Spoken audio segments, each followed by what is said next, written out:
Good blessed Tuesday morning, November the 23rd, 2021. It's about 7:04 a.m. in the morning. I greet all human beings all around the world with a universal greetings of peace and the blessings of God be with you. It doesn't matter what your political, philosophical, personal, nor your religious beliefs may be. It doesn't matter if you're the richest to the poorest person on the face of this earth. It doesn't even matter whether you're the proclaimed toughest or the proclaimed weakest person on the face of this earth. It doesn't matter if you my family, friends, nor my proclaimed enemies. It doesn't matter if you're dark-skinned or light-skinned. It doesn't matter whether you like me or anything that I stand for. I still greet you with that universal greetings of peace and the blessing of God be with you. Today, what I want to talk about is a lot of people focusing on the Kyle Rittenhouse not guilty verdict. Some of y'all are surprised. Some of y'all don't care. Some of y'all, don't want to face the fact that what happened, I believe it was on November the 19th of 2021, I believe it was, with Kyle Rittenhouse not guilty verdict of all charges by, I don't know if it was an all-white jury. They had one. I don't know if the one that he pulled out, I don't know if that was the only black that he pulled out, but they had one black on there. Who's surprised at that? I've been on this earth over 6 decades. I've been a victim of this system throughout my whole life. I watched a lot of my family and friends be a victim of this system throughout my whole life. I don't blame all white people. I don't blame all black or Spanish. But there are some people that's in these positions. Let's start off with the people that raised the $2+ million for Kyle Rittenhouse. I believe, if I'm not mistaken, it might have been a few blacks, but majority of white Christians. And if you're not a part of who helped raise them $2+ million for his defense and his bond, then don't let it bother you. But if it do bother you, I don't even care. You see what I'm saying? Because one thing that I know for sure, that ain't the first time something like this here happened. Now, as far as that judge, the judge singing a song to him. The judge sitting right next to him when they looking at this one particular video or photo. Kyle Rittenhouse in the middle, standing up, leaning over the judge. One of his attorneys on the left side and the judge on the right side. The judge let him pick which jury he wants to eliminate. The judge told him they can't call the individuals that got shot and killed by him and injured, and those that lives are put in danger. All they can be called was rioters or looters. The judge wouldn't let it be seen when he was beaten up with his coward behind him and another white individual, male and female, beating up a defenseless other 15 or 16-year-old female, even though she was white, but they used a cowardly act. Kyle beating her with a fist. They didn't let that be shown. You see what I'm saying? They didn't let it be shown when he was sitting in the parking lot in a vehicle when they was videotaping some people coming out of CVS pharmacy and what he said he would do with his AR-15. They didn't let that be a part of that. But let me tell y'all this here.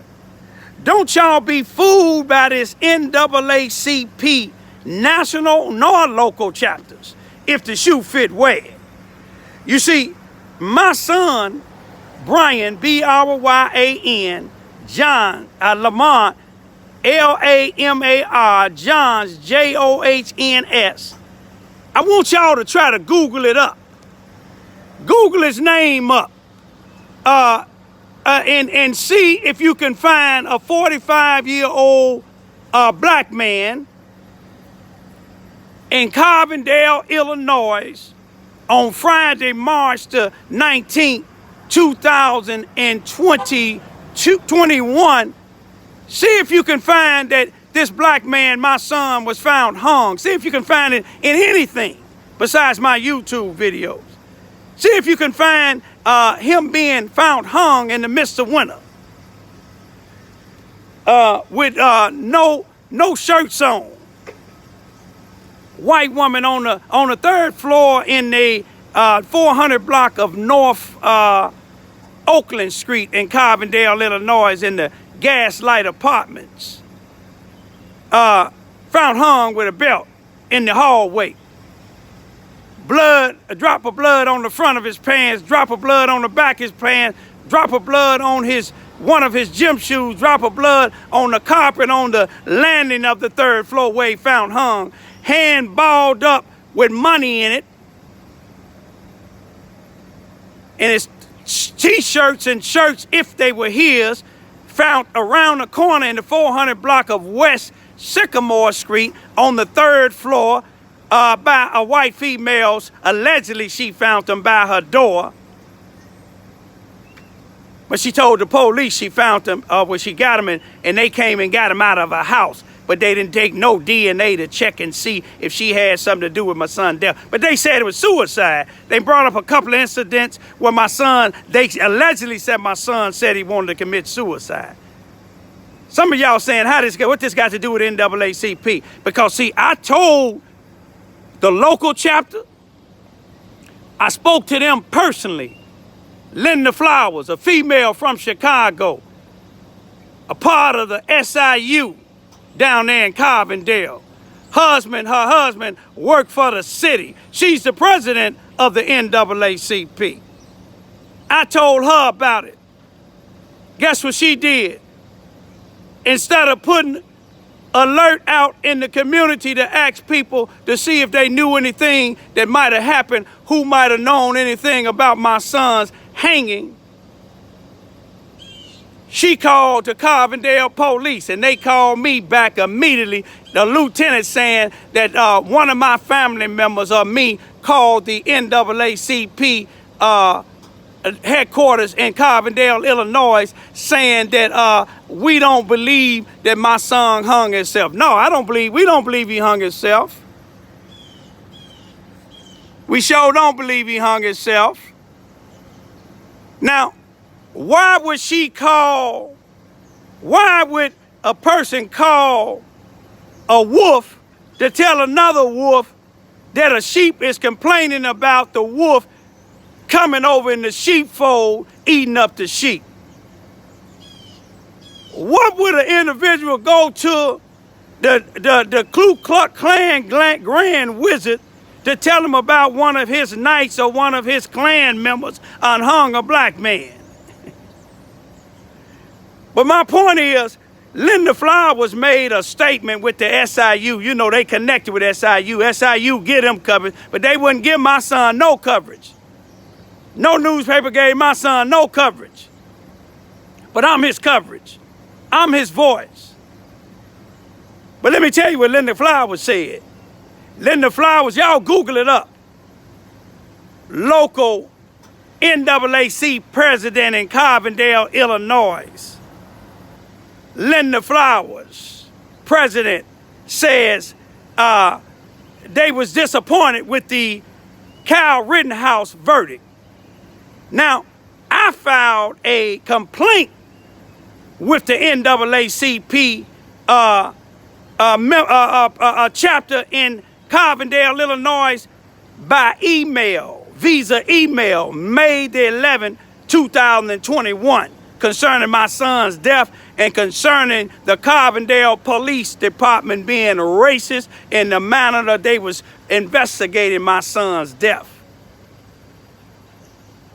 They didn't even respond to my email. I had to get another member of the Carbondale chapter of the NAACP and me to email Linda Flowers, the president, and then they criminal justice chairperson, Nancy Maxwell, and tell them, ask them, did you get my email for my complaint And if so, what is the status of it? It took 30 days for them to answer. Then Linda Flowers finally answered and said that they waiting on the outcome of the investigation. The outcome of the investigation has been over with. It's almost 300 days since my son's death. Linda Flowers, Nancy Maxwell, or no other newspaper on the face of this earth printing anything about my son. Now, I wonder, did any of the victims from the Kyle Rittenhouse murder trial, I wonder did they file a complaint with the NAACP in Carbondale, Illinois, Jackson County? Or did they even file it with the national chapter? Because I sent my information to the national chapter about my son too. But they didn't even respond. It's only one NAACP member that's in this country out of Carbondale, Illinois, a black man that wasn't afraid to speak up about the inconsistency, the unprofessional, you see what I'm saying? The non-concern of my son's hanging in Carbondale, Illinois. And I give him the utmost respect. But when you have people like Linda Maxwell and Nancy Maxwell, the chairman of the Carbondale, Illinois Criminal Department of the NAACP, and Linda Flowers, the president of the NAACP in Carbondale, Illinois, they churched the Rock Hill Church in Carbondale, Illinois, which her husband attend, a city worker for the Park District. You know they ain't gonna complain about the city. Her pastor, the former Lockwood, Lockwood, whatever his name is, the former NAACP president of Carbondale, Illinois, he came down here to preach at a funeral of the guy that got found dead in the Mississippi County Jail here in Charleston, Missouri. And I spoke to him and his deacon and asked him about, did they hear about my son? They heard about him, but you know they don't give a damn. They don't give a damn about them two people that got killed and one injured in Wisconsin, Kenosha, Wisconsin. You know if they don't care about a black man being hung, they don't care about 3 white people being shot. Y'all think about that there. Peace be still.